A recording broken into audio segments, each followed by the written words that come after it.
Fakta ilmiah hantu. Fenomena hantu sudah banyak dibahas di berbagai channel dan media sosial. Biasanya pembahasan tentang hantu berkisar pada penampakan, gangguan hantu, dan banyak juga yang membahas tentang bagaimana bersekutu dengan hantu. Hantu memang sebuah fenomena yang lekat dengan kehidupan bangsa Indonesia. Terdapat beberapa cerita tentang hantu yang membuat bulu kuduk merinding. Di samping kaya akan kebudayaan dan sumber daya alam, Indonesia juga kaya akan cerita atau mitos tentang hantu. Kami yakin kalian pasti pernah mendengar cerita tentang kuntilanak, pocong, dan cerita hantu lainnya. Cerita hantu ini juga semakin banyak beredar di media-media sosial. Bahkan ada banyak akun yang khusus membahas tentang cerita-cerita hantu. Cerita-cerita itu bisa jadi kisah nyata atau hanya rekaan belaka. Namun mau percaya atau tidak, itu terserah kalian sih. Cerita tentang hantu tidak hanya diyakini oleh sebagian besar masyarakat di Indonesia. Di negara maju sekalipun, banyak dari mereka yang mempercayai keberadaan hantu. Survei yang dilakukan pada tahun 2017 membuktikan bahwa 52% orang Amerika mempercayai keberadaan hantu. Mereka juga percaya bahwa tempat-tempat tertentu dapat dihuni oleh hantu. Jadi mereka percaya bahwa tempat-tempat tersebut angker kalau istilah orang Indonesia. Di Inggris pun ditemukan hal yang serupa. Sebanyak 52% responden yang disurvei meyakini kekuatan supranatural. Terlepas dari percaya atau tidak percaya, ada beberapa ilmuwan yang mencoba menggali fenomena hantu dari sudut pandang ilmiah. Sudut pandang seperti ini berusaha menjelaskan fenomena hantu dengan dasar logika atau akal sehat dan penelitian-penelitian ilmiah. Dari berbagai hasil penelitian, kami merangkum beberapa penjelasan ilmiah tentang hantu sebagai berikut. Pertama, racun gas karbon monoksida. Pada tahun 1921, seorang dokter di Amerika menerbitkan tulisan tentang rumah angker yang dihuni oleh sebuah keluarga. Keluarga tersebut dilaporkan mengalami gangguan yang diduga disebabkan oleh ulah hantu.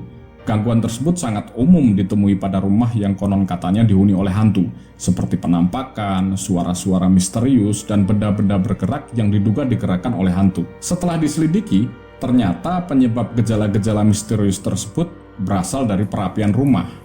Keluarga di Amerika atau keluarga yang hidup dengan 4 musim memang umumnya mempunyai ruang perapian yang digunakan untuk menghangatkan badan pada musim dingin. Dilaporkan bahwa perapian tersebut ternyata menyemburkan gas karbon monoksida. Setelah perapian dibenahi, akhirnya gangguan yang dialami oleh keluarga tersebut berangsur-angsur berkurang dan bahkan hilang sama sekali. Jadi dapat disimpulkan bahwa penyebab gangguan-gangguan yang diduga hantu tersebut ternyata berasal dari gas karbon monoksida. Penelitian membuktikan bahwa gangguan yang berasal dari gas karbon monoksida ternyata dapat menyebabkan gangguan pendengaran dan penglihatan. Gangguan-gangguan inilah yang disebut dengan halusinasi. Anak muda zaman sekarang lebih suka menyebutnya dengan istilah halu. Kedua, jamur. Seorang ilmuwan dari Universitas Clarkson bernama Shane Roger pernah melakukan sebuah penelitian aneh dengan mengunjungi rumah-rumah angker. Shane Roger menemukan bahwa di rumah-rumah yang konon katanya angker, ternyata terdapat banyak jamur. Semakin angker, semakin banyak pula jamur yang tumbuh.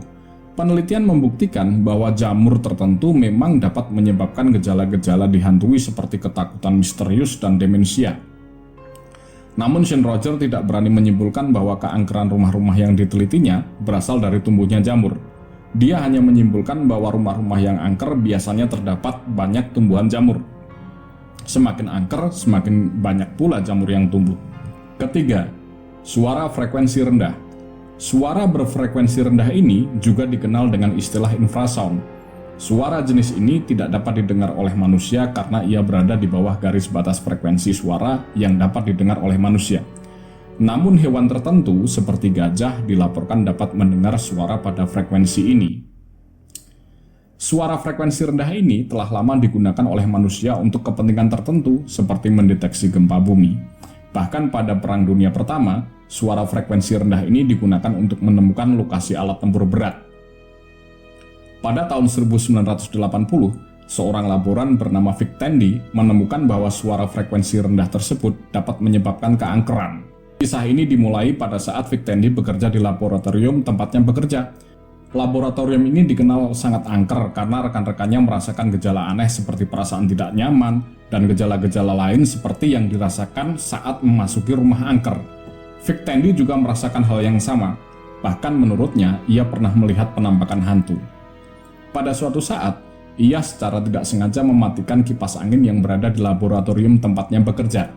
Pelan tapi pasti perasaan ketidaknyamanannya mereda dan ia merasakan hawa segar di tempatnya bekerja. Keesokan harinya ia mencoba menghidupkan kipas angin tersebut. Pelan tapi pasti perasaan tidak nyaman itu datang lagi. Ia merasakan sensasi seperti dihantui.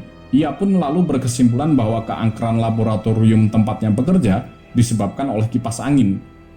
Hal ini karena kipas angin tersebut mengeluarkan suara dengan frekuensi 19 Hz, sebuah suara yang digolongkan frekuensi rendah. Seakan tidak percaya dengan temuannya, Vic Tandy pun melakukan percobaan di tempat yang berbeda. Hasilnya pun mengejutkan. Jika sebuah ruang dipasangi kipas angin dengan suara berfrekuensi rendah, maka perasaan seperti orang dihantui itu pun muncul, dan pada saat kipas angin dimatikan, perasaan dihantui itu pelan-pelan berkurang dan bahkan hilang sama sekali. Akhirnya ia menyimpulkan bahwa suara dengan frekuensi rendah dapat mengakibatkan sensasi seperti dihantui, seperti perasaan tidak nyaman, melihat penampakan, dan pusing kepala. Nah, ketika kamu merasa dihantui, jangan langsung ke dukun ya. Silakan dicek dulu, barangkali ada sumber suara dengan frekuensi rendah di rumahmu. Keempat, sugesti. Penelitian menunjukkan bahwa kita akan cenderung percaya hal-hal supranatural pada saat orang lain mendukung apa yang kita yakini. Sebagai contoh, ketika kita menduga ada tempat tertentu yang kita anggap angker, dugaan itu dapat berubah menjadi keyakinan pada saat orang lain mengatakan bahwa tempat tersebut memang angker. Jadi apa yang dikatakan oleh orang lain dapat membentuk keyakinan kita tentang hal-hal yang bersifat supranatural. Nah, itulah fakta-fakta tentang hantu dari sudut pandang ilmiah. Terima kasih telah menonton video ini. Jangan lupa like and subscribe ya.